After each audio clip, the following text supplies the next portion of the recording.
Buonasera, benvenuti. Siamo qua per presentare il libro uscito recentemente, La Sicilia, i sogni, le città, Giuseppe Samonà e la ricerca di architettura di Cesare Airoldi.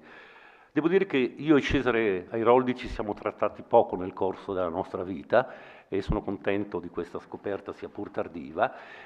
anche se ero sempre stato un po' geloso della munificenza civile con cui lui accoglieva, lui probabilmente duca siciliano, accoglieva i suoi ospiti, per cui tutti mi raccontavano delle cose straordinarie e io ero l'unico diciamo, che non veniva mai invitato da Cesare Airoldi, pur essendo andato a varie riprese in Sicilia, quindi ce l'avevo un po' con lui, ma la felicità che mi ha messo questo libro mi fa passare tutti i risentimenti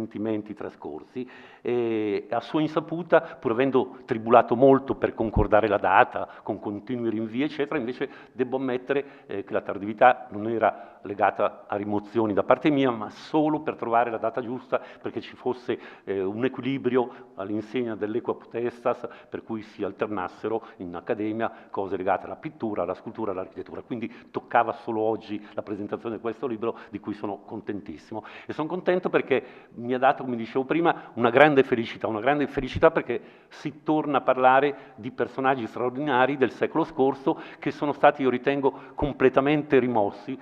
dalla cultura architettonica, nel senso, nelle facoltà, come possiamo constatare quotidianamente, c'è una sorta di rimozione totale nei confronti dei maestri italiani del Novecento e questo, diciamo, crea non solo difficoltà, perplessità, preoccupazione, ma anche, diciamo, una sorta di deriva per cui solo in nome del sistema dell'Archistar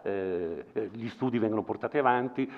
anche le cose diventano sempre più critiche su questioni molto interstiziali e si perde di vista quello che sono stati i fondamenti della cultura architettonica italiana con la sua centralità almeno a partire dagli anni 70 in Italia. Ma il motivo di soddisfazione è anche che questo volume, che mi pare sia il secondo della collana, appartiene a una collana straordinaria dal nome un po' esiodeo, come le opere I giorni, diretta da Daniele Vitale. Ecco, in questo clima, diciamo, mentre dalla metà degli anni 60 l'Italia è stata anche il luogo di formazione di tutte queste straordinarie collane di architettura, pensate a quella diretta da Manfredo Tafuri per Officina, quella diretta da Portoghesi sempre per Officina, quella diretta da Quaroni per la Mazzotta, da Gresleri, da Giuliano Gresleri per la Faenza, quella di Franco Angeli diretta da Massimo Scolari. Ecco, c'è stata una sorta di fuoriuscita del pensiero architettonico e non si sono più strutturate collane a partire almeno dalla fine del secolo e il riavvio prima, diciamo, con Allemandi e poi con il poligrafo di questa collana da parte di Daniele Vitale mi sembra da salutare con grande entusiasmo. Motivo ultimo, ma non certo ultimo in ordine di importanza, è il fatto che sia dedicato a un personaggio straordinario come Giuseppe Samonà. Poi velocemente vi dirò anche alcune mie frecce poetiche legate alla presenza di Samonà attorno al mio lavoro. Voi sapete tutti che Samonà è stato l'artefice, a partire dal suo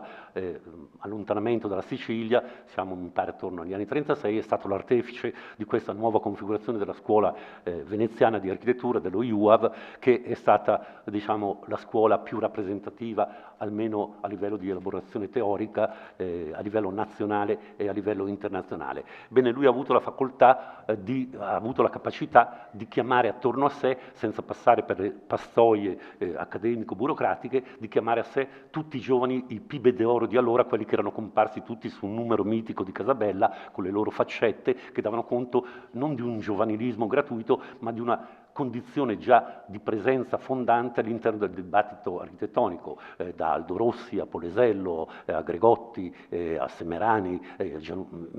insomma,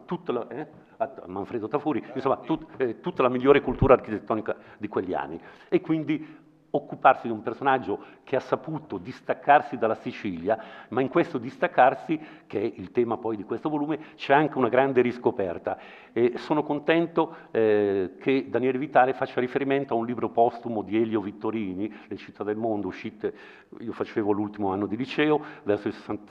68-69, e racconta la storia di questo ragazzino che assieme al padre percorre alcuni luoghi mitici della Sicilia, dalle Madonie a Modica, Ragusa, eccetera, e proprio attorno a Scicli viene ripreso da Vitale questo brano bellissimo. Anche perché io ritengo che questo rapporto con alcuni continenti particolari, come io considero la Sicilia e la Sardegna, al di là del loro essere segnati dalla letteratura tardo ottocentesca, pensata a Verga, in Malavoglia, oppure Grazia Deledda per quanto riguarda la Sicilia, ma ci sono alcune rinvii alla letteratura del secondo Novecento importantissime, pensate per la Sicilia per esempio a figure che vanno da Ercole Patti a Elio Vittorini, a Consolo, allo stesso Carmelo Samonà. Ecco, e questi elementi, così come per la Sardegna, potrei citare da Azzeni a Lorenz, lo stesso dell'Amante di Lady Chatterley, con Mare Sardegna, che dà uno sguardo così straordinario e penetrante sulla Sardegna, ma anche a poeti che hanno lasciato un segno indelebile nella rilettura di questi continenti separati. Ecco, mi piaceva ricordare questo rapporto con la letteratura perché l'idea, la meraviglia, lo stupore del ragazzino che vede ogni città, anche Lentini, con la terribilità del nome, con la bellezza della città e quindi con la bellezza anche degli abitanti di questa città, mi sembra che sia l'approccio più giusto per introdurre questo discorso su Samonà, che ha sempre fatto della ricerca architettonica, al di là e oltre la riflessione teorica che aveva trovato spazio in un libro memorabile della collana di Scolari che citavo prima, curato da Pasquale Lovero, l'unità architettura urbanistica, che trova in questo rapporto di assoluta artisticità il proprio fondamento e la propria dimensione di straordinarietà progettuale. Mi pare di non dover togliere spazio ai due ospiti che peraltro con la Sicilia hanno avuto rapporti straordinari. Francesco Cellini come docente, credo prima ingegneria, appena ad architettura appena avuta la cattedra, e Franco Purini che ha lasciato con Laura Terme dei segni indelebili all'interno del paesaggio siciliano, da Poggioreale a Gibellina a qualche progetto come la Casa Professa con Pollini, per cui grazie a loro che di questa sicilitudine possono dare testimonianza nel rileggere più correttamente, più intimamente di me questo rapporto di Giuseppe Samonà con la Sicilia. Grazie.